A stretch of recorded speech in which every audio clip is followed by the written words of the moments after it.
मोहनारे टीपीएसओडीएल कर्मचारी द्वारा जातीय सड़क सुरक्षा अभियान गजपति जिला मोहना ब्लॉक ठारे थिबा टीपीएसओडीएल तरफरु जातीय सड़क सुरक्षा सचेतना निमंते शोभायात्रा करा जायतिला।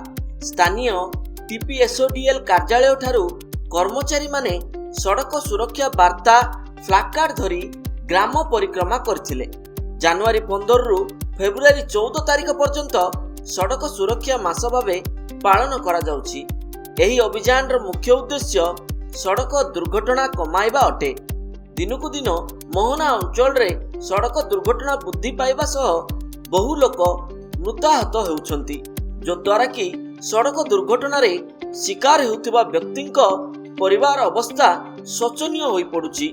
एही सचेतना अभियान द्वारा सड़क सुरक्षा विषय रे जनसाधारण सचेतन हेबा सह जीवन रक्षा करि पारिबे।